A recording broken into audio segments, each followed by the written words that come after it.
तो नमस्कार दोस्तों। आज की कहानी है जिसमें सास बहू के रिश्ते को बहुत ही बखूबी से दिखाया गया है। अगर आप ऐसी कहानियाँ सुनना पसंद करते हैं तो आप वीडियो में बने रहें। चलिए कहानी को शुरू करते हैं। पूजा जैसे ही ससुराल आई, अभी बेचारी बैठी भी नहीं थी कि पूजा की सास बोली, क्या दे दिया तेरी माँ ने आज तुझे। पूजा के हाथों में थैला देखकर विनीता जी ने चश्मे के नीचे से झांकते हुए पूछ लिया। पूजा ने एक बार थैली को देखा और हिचकते हुए पूजा ने थैले में से निकालकर एक सूट अपनी सास विनीता जी के सामने रख दिया। सूट को उलट पुलट कर देखते ही विनीता जी की त्योरियां चढ़ गई। ये सूट तो पहना हुआ लग रहा है। तेरी माँ ने क्या इस बार पुरानी सूट दे दी तुझे, और तू आराम से उनको लेकर भी आ गई। ना तुझे शर्म लगी और ना तेरी माँ को। माँ जी, इसमें शर्म की क्या बात है।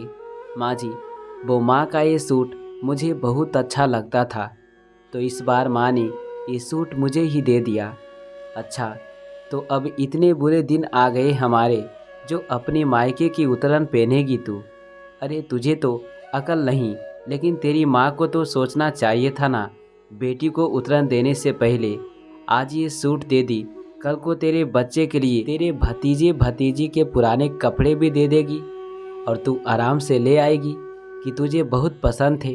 खबरदार, जो ये उतरन दोबारा इस घर में लाई है। कड़कते हुए विनीता जी बोली, और इसको पहनना भी नहीं मेरे सामने, समझी। पूजा सहम कर रह गई।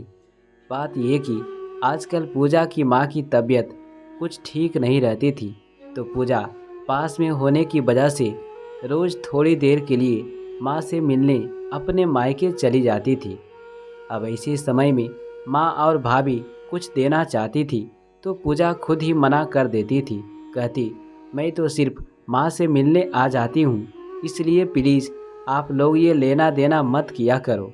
खुशी का माहौल हो तो मुझे भी कुछ लेना अच्छा लगता है, लेकिन इस वक्त आप लोगों पर बेवजह का बोझ डालना मुझे बिल्कुल अच्छा नहीं लगता। मुझे बहुत बुरा लगता है। बस मैं माँ के साथ ज़्यादा वक्त गुजारना चाहती हूँ, दिन भर उनकी खिदमत करना चाहती हूँ, और मुझे कुछ नहीं चाहिए। आज जब पूजा अपने मायके से मिलने गई तो माँ की अलमारी में टंगा बनारसी सूट देखकर बोल उठी, माँ, तुम्हारा ये सूट मुझे बहुत अच्छा लगता है। जब तुम इसे पहनती थी तो सच में बहुत सुंदर लगती थी। ये सूट आपको नानी ने दी थी ना। माँ, बहुत ही प्यारा सूट है। तब पूजा की माँ कहा, हाँ बेटा, लेकिन अब कहाँ मैं ये सूट पहनूंगी। तुझे पसंद है तो तू ले जा, मेरी निशानी समझकर, और तू पहनना। माँ की बात सुनकर पूजा भावुक हो उठी। ऐसा क्यों बोल रही हो माँ, देखना तुम ठीक हो जाओगी। कहते हुए पूजा अपनी माँ के गले से लगकर बिलख पड़ी। उसे भी अंदाज़ा था कि अब माँ ज़्यादा दिन नहीं रहने वाली थी, क्योंकि माँ को कैंसर हो गया था और वो लास्ट स्टेज पर था। बहुत डॉक्टर को दिखाया, लेकिन सबका कहना यही था, कोई फ़ायदा नहीं ऑपरेशन का, क्यों उम्र भी हो गई है और लास्ट स्टेज भी। तो बस आप लोग सेवा करें जितने दिन भी हैं। वापस आते वक्त माँ ने पूजा के थैले में वो सूट डाल दिया, लेकिन जिस सूट को पूजा माँ की निशानी समझ कर लाई थी, वो उसकी सास को सिर्फ उतरन नज़र आ रही थी, और उन्होंने बिना सोचे समझे पूजा की बेइज्जती कर दी। पूजा का मन घिन हो गया था। उसने ठान लिया था कि अब वो कभी अपनी माँ की कोई चीज़ लेकर नहीं आएगी। जहाँ सिर्फ पैसों का मोल है, भावनाओं का नहीं, वहाँ कुछ लाने का क्या फ़ायदा।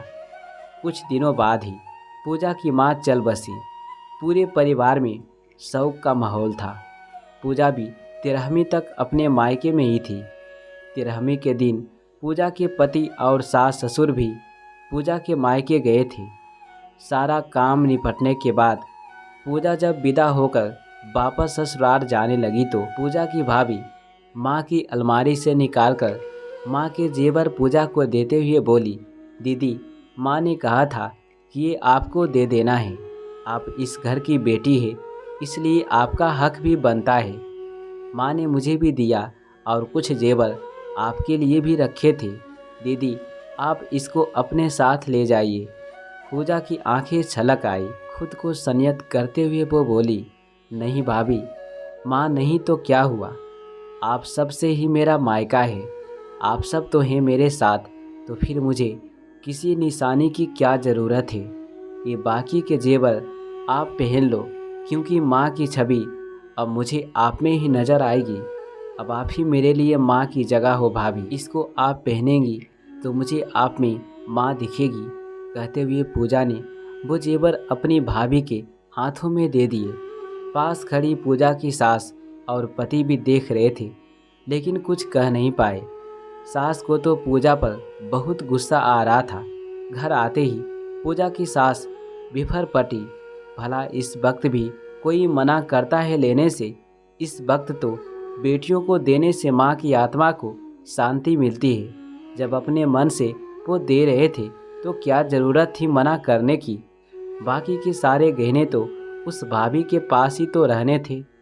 तू अपना हिस्सा ले लेती, कभी ना कभी काम तो आ जाता।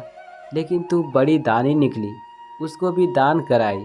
सास की बात सुनकर आज पूजा के मन का दर्द शब्द बनकर होठों से निकल पड़े। क्यों माँ जी, मैं भला माँ की उतरन इस घर में कैसे ले आती। आपने ही तो कहा था कि आइंदा कभी मायके से उतरन लेकर मत आना। वो सूट तो माँ ने मुश्किल से 2-4 बार पहना था, लेकिन वो जेवर तो माँ हमेशा पहने रखती थी। फिर वो उतरे हुए जेवर मैं कैसे ले आती माँ जी। आप अपनी कही बात भूल गई माँ जी, लेकिन मुझे आपकी कही बात याद थी और मैंने आपकी ही बात का भरम रखा कि कहीं दोबारा से आपको बुरा ना लगे कि मैं फिर से अपनी माँ की उतरन ले आई। बोलकर आंखों में आंसू लिए पूजा अपने कमरे की तरफ बढ़ गई और सास देखती रह गई, लेकिन मन ही मन बड़बड़ा रही थी, भला गहने भी उतरन होते हैं। मुझे क्या खुद ही अपने पैरों पर कुल्हाड़ी मारी है। बेवकूफ़ कहीं की, बड़ी दानी बनी है। खुद पछताएगी जब भाभी भाई नहीं पूछेगी। मुझे क्या, पूजा की सास बड़बड़ाती रही, लेकिन पूजा को अपने किए पर पछतावा नहीं था, बल्कि वो खुश थी, क्योंकि भाभी में भी उसको माँ की छवि दिखती थी। और माँ बाप के बाद तो मायका भाई और भाभी से ही होता है।